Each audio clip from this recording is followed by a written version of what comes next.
Cancer వస్తే ఇంత ఖర్చు అవుతుంది అంత ఖర్చు అవుతుంది అని చెప్పి మీరు ప్రీమియంలు కట్టండి, ఇన్సూరెన్సులు కట్టండి అని ఒకవైపు ప్రకటనలు చేస్తున్నారు రేడియోలో. ముందుగానే కనుక్కోండి మీకు రోగం వస్తుందని ఈ డయాగ్నోస్టిక్ ల్యాబ్ వాళ్ళు ప్రకటనలు చేస్తున్నారు.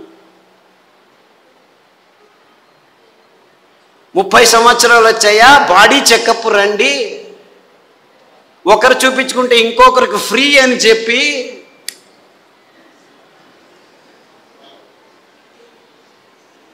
అంటే మీ భయాన్ని అమ్ముకునే ఈ భయంకరమైన సమాజాన్ని మనం నిర్మిస్తున్నామని మనకి ఎవ్వరికీ తలకపోవట్లేదు. దేవుడిచ్చింది అద్భుతమైన వైవిధ్యమైన పదార్థాలన్నింటినీ, దీనికి కారణం వాళ్ళు కాదు, నేను వాళ్ళని తిట్టడమే లేదు, అంతా మనం చేసుకున్న బుద్ధిమాంద్య పనులే. వాళ్ళు ఇస్తున్న కాఫీలు, వాళ్ళు ఇస్తున్న టీలు, వాళ్ళు ఇస్తున్న పాలు, వాళ్ళు ఇస్తున్న చక్కెర, వాళ్ళు ఇస్తున్న గోధుమ, వాళ్ళు ఇస్తున్న వరి బియ్యం, వాళ్ళు ఇస్తున్న సండే యా మండే కావో అండే అని చెప్పి తెందుల్కర్ వచ్చి జాహీరాతు, పెప్సీ తాగండి అని అమీర్ ఖాను, కోక్ తాకండి అని షారుఖ్ ఖాన్. తప్పు, ఆపోజిట్. అమీర్ ఖాన్ కోకు, ఈడు పెప్సీ. నేను పైనుంచి వస్తాను సల్మాన్ ఖాన్ థమ్సప్ అని వస్తే వాళ్ళు 100 mlలో 45 గ్రాములు చక్కెర అమ్ముతున్నారని ఎవరికి అర్థం కావట్లేదు. వేల కోట్ల రూపాయలు ఖర్చు పెట్టి డ్యాములు కట్టి నీళ్లను పోగు చేసి చివరకు పెంచేదేమిట్రా మనం అంటే ఈ చెరుకు నుంచి వచ్చే చక్కెర తింటే 1 గ్రాము తింటే మీ రోగ నిరోధక శక్తి 6 నెలలు మాయమైపోతుంది. డెంగ్యూ రావచ్చు, పంగు రావచ్చు, H5N1, H1N1, డెంగ్యూ, పింగు, జింకా, పుంకా, నీపా, ఏనేనో పేర్లు, అంతా అర్థం కాని పేర్లని పెట్టుకొని, ఓ నీపా గబ్బిలాల నుంచి వచ్చింది, గబ్బిలాన్ని చంపండిరా, డెంగ్యూ దోమల నుంచి, దోమల్ని చంపండిరా, పక్షి జ్వరం అక్కి, కోళ్ళ జ్వరం కోళ్ళని చంపండి, పందుల జ్వరం పందులను చంపండి, మ్యాడ్ కౌ డిసీజ్ కౌస్ని చంపండి. మిలియన్స్ ఆఫ్ అనిమల్స్ మారణ హోమం చేస్తూ వస్తున్నాము గడిచిన 15 సంవత్సరాల్లో. కానీ ఎవరికి చెప్పట్లేదు దీనివల్ల వస్తుందని. మ్యాచ్ ద ఫాలోయింగ్, 2వ తరగతి పిల్లాడికి చెప్తే చాలు మ్యాచ్ చేస్తాడు.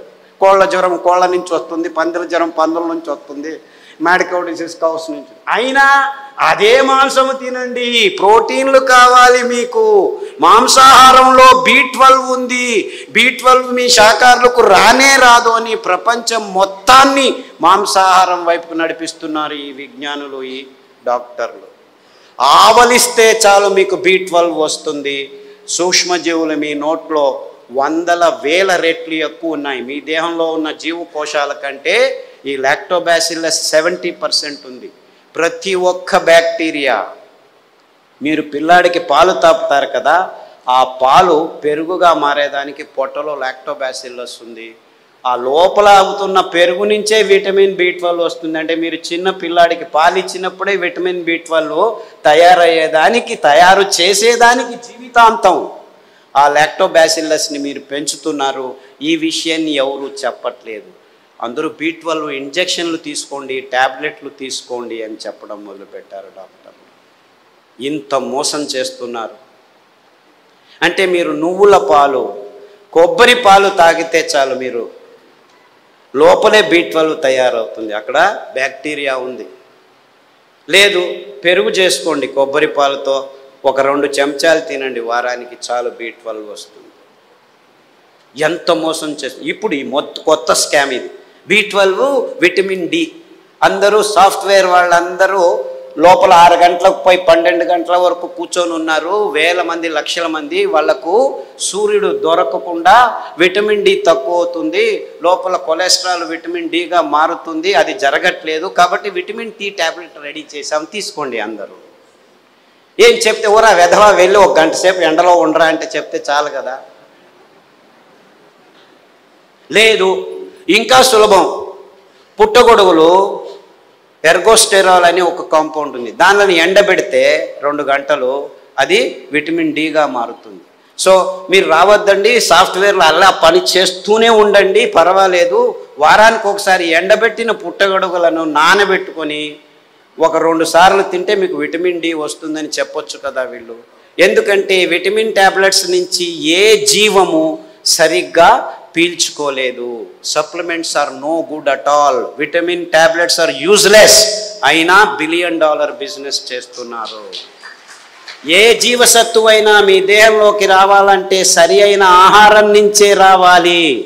సో ఆ ఆహార పదార్థాలని గుర్తించి చెప్పాల్సిన ఈ విజ్ఞానుల రెస్పాన్సిబిలిటీ ట్యాబ్లెట్లను అమ్మేదానికి వాడుకుంటున్నారు. ఇంతే, ఇంకేమీ లేదు.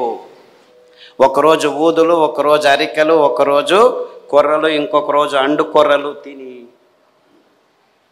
మునగాకు కషాయం, చింత ఆకు కషాయం, రావి ఆకు కషాయం, వేప ఆకు కషాయం తాగితే అది ఆడవాళ్ళు పీసీఓడి ప్రాబ్లం కావచ్చు, అంటే అండాశయాల్లో ముట్టయితే ఆగదు, ఆగితే రాదు. ఇలాంటి సన్నివేశమైన వీర్యకణాలు లేక మగవాళ్ళకి ఇప్పుడు ఆడవాళ్ళతో సంభోగం చేయాలంటే శీఘ్రస్ఖలనాలు, అదంతకదే లింగం ఆగిపోవటం, సన్నగా అయిపోవటం, రక్త ప్రసారం జరగకపోవటం, ఇలాంటి ప్రాబ్లమ్స్. Viagra $1 billion business. అదే సాక్ష్యం. నేనేమి కట్టుకథలు చెప్పట్లేదు. ప్రపంచమంతా, మన దేశం ఒక్కటే కాదు. అంటే మనిషికి రోగాలు ఎక్కువ అవుతున్నాయి, రోగాల వయోపరిమితి తక్కువ అవుతుంది ఒకవైపు అయితే, మనిషి తత్వాన్నే మార్చేస్తున్నాయి ఈ ఆహార పదార్థాలని ఏ ఒక్కరూ గమనించట్లేదు, చెప్పట్లేదు. ఆడపిల్లలు 14 ఏళ్లకు ముట్టవలసిన వాళ్ళు 6 ఏళ్లకు ముట్టవడం ఏంటి? 100కి 1 అయితే పర్వాలేదు, 100కి 90 మంది అవుతున్నారు. ఆడవాళ్ళ మూతి మీద మీసాలు ఉండనేకూడదు, 100కి 90 మందికి మీసాలు వస్తున్నాయి. ముట్టు సహజ ప్రక్రియ, అంత ఇబ్బందులు ఏమి ఉండకూడదు, 100కి 100 మందికి నొప్పులు వస్తున్నాయి. డాక్టర్ దగ్గరికి వెళ్తే పెయిన్ కిల్లర్స్ ఇస్తారు, అందులో వేసుకున్న వాళ్ళకి 16 మందికి కిడ్నీ ప్రాబ్లం వస్తున్నాయి. 100కి నెల పెయిన్ కిల్లర్స్ వేసుకుంటే 2-3 సంవత్సరాల్లో కిడ్నీ ప్రాబ్లమ్స్ వస్తాయి. యూరిక్ యాసిడ్ ఎక్కువ అవుతుంది, క్రియాటినిన్ ఎక్కువ అవుతుంది, యూరియా ఎక్కువ అవుతుంది. ఇలాంటి ప్రాబ్లమ్స్ నో ప్రాబ్లం, డయాలిసిస్ చేస్తాం రండి అంటారు, మిషన్లు రెడీ పెట్టుకున్నామంటారు. అంటే ఇంత వైజ్ఞానికమైన విషయాలు మన కళ్ళ ముందు, మన ముక్కు కింద జరుగుతూనే ఉన్నాయి. ఏ ఒక్కరూ లేచి అడగట్లేదు, ప్రశ్నించటం లేదు. ఎందుకంటే సైన్స్, విజ్ఞానం అనే ఈ కబంధ హస్తాల్లో ఇరుక్కుపోయాము. అంతా విజ్ఞానమే. ఎక్కడుంది? ఈ వాణిజ్యీకరణ ఒత్తడంలో చేసి ఎవరు నోరు మెదపకుండా చేసేసారు. So what are we doing here? మళ్ళా గొప్పగా జంబాలు, రేపు మొన్నోడు పోయి మంగళగిరిలో సంసారం పొద్దున్న లేస్తే కక్కస్ సరిగ్గా చేయట్లేదు.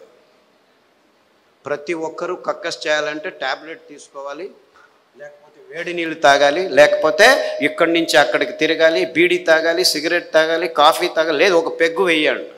వాడు డాక్టరే పెగ్గు వేయమన్నాడు, మగ్గులు వేసుకుంటూ కూర్చున్నారు. అర్థమైందా peg mug? This is the nonsense that human race has been indulging in the last 30-40 years. And we are all claiming ourselves to be civilized, educated, and in scientific age. ఏమిట్రా science? పొద్దున్న లేస్తే కక్కస్ చేయలేవు, రాత్రి వస్తే నిద్రపోలేవు.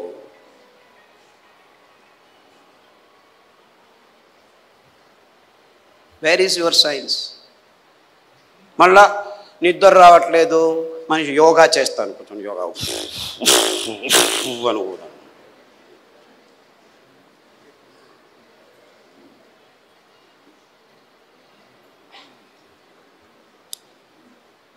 ఏం చేయమంటావు?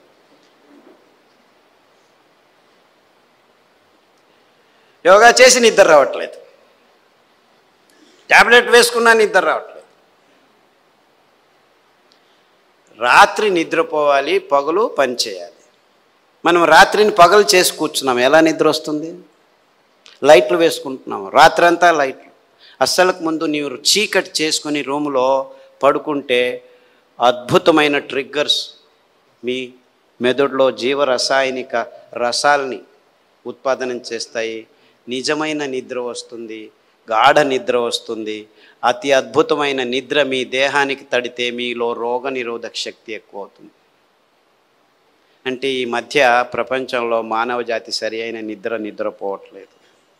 ఎందుకంటే car అడవుల్లో కూడాను లైట్లు వేసేదానికి రెడీ అయిపోయాం. సో ఒక్క విజ్ఞాని కూడా చెప్పట్లేదు అందరూ చీకటి చేసుకొని నిద్రపోండి అని. ఎప్పుడైనా నిద్ర రాకుంటే ఈ ట్యాబ్లెట్ వేసుకో అని చెప్తున్నారు. మీరు 10 సంవత్సరాలు నిద్ర కోసం ట్యాబ్లెట్ తీసుకున్న వాళ్ళు నా దగ్గరికి వస్తే 3 గంటలు చీకట్లో కూర్చో, ప్రతిరోజు ధ్యానం చెయ్యి, పుస్ అని ఊదొద్దు, ఊరికే దేవుణ్ణి తలుచుకో.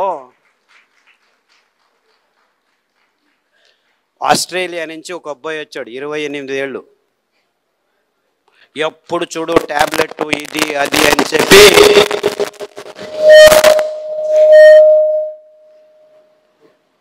నరాలు వణుకుతూ నిద్ర లేక, నిద్రకు ట్యాబ్లెట్లు తీసుకుంటే నిద్ర రాక, చివరకు భోజనం చేసేదానికి వేళ్ళు వంగక అతి భయంకరమైన స్థితిలో వచ్చాడు.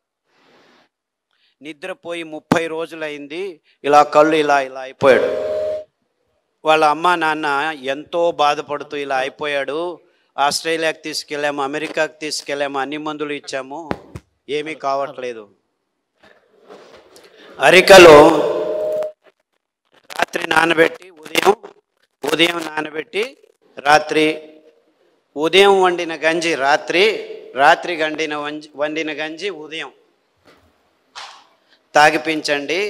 దానికి తోడు చన్న సాంబారు ఉల్లిపాయలు, ఎర్రగడ్డలు దంచి మజ్జిగలో వేసి ఆ మజ్జిగ తాగించండి.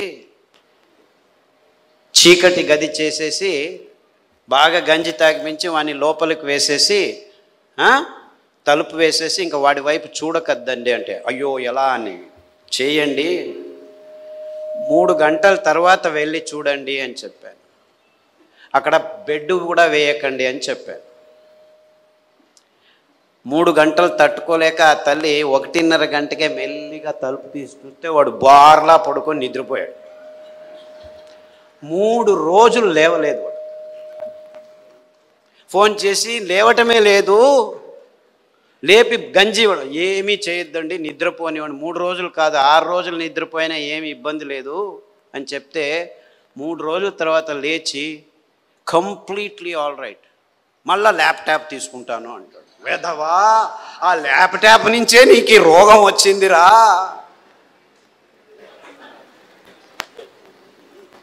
దాన్ని చూడొద్దు అని చెప్పి పంపించాను. ఇప్పటికి మళ్ళీ ఆస్ట్రేలియాకి వెళ్ళాడు. ప్రతిదినం రోజు రూమును చీకటి చేసుకొని పడుకుంటున్నాడు. సో ఎవరెవరికి నిద్రపోయేదానికి అది ఒక కారణం కావుంటే ప్రతి 10 నిమిషాలకు లేచి ఉచ్చలు పోసేదానికి రెడీ అయిపోతున్నారు అందరూ. 25 సంవత్సరాల పిల్లలు కూడాను 2 గంటలకు ఒకసారి లేచేది, ఉచ్చలు పోసేది, వచ్చేది. అందుకే అటాచ్డ్ బాత్రూమ్లు ఎక్కువైపోయాయి మనకు. ఎవరైనా ఆలోచించ, బెడ్రూమ్లో ఏముంటాయి ఆ టాయిలెట్లు? నాకు అర్థం కాదు. బెడ్రూమ్లో టాయిలెట్టా? ఎవరైనా ఆలోచిస్తున్నారా? నిద్రపోయే చోట ఏమిటాయా కక్కస్ చేసేది? నాకు అర్థం కాదు.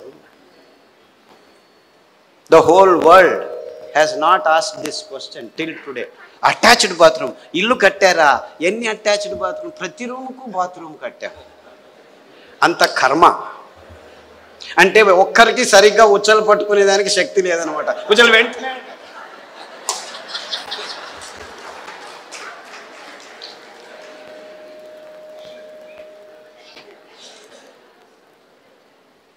అండుకొర్రల గంజి తాగండి, రాత్రి పడుకుంటే పొద్దున వరకు లేవాల్సిన అవసరం లేదు. In fact there have been zillions అని చెప్పాలి నేను. అంటే 100 మంది పెద్దవాళ్ళు, 60 ఏళ్ళు 50 ఏళ్ళు 70 ఏళ్ళు ఉన్నవాళ్ళు రోజు రాత్రి 2 గంటలకు లేచి ఉచ్చలు, అది ప్రోస్టేట్ ప్రాబ్లము, ఈ ప్రాబ్లమ్, ఏ ప్రాబ్లం అన్నా ఉన్నివ్వండి, అరికెల గంజి తాగండి.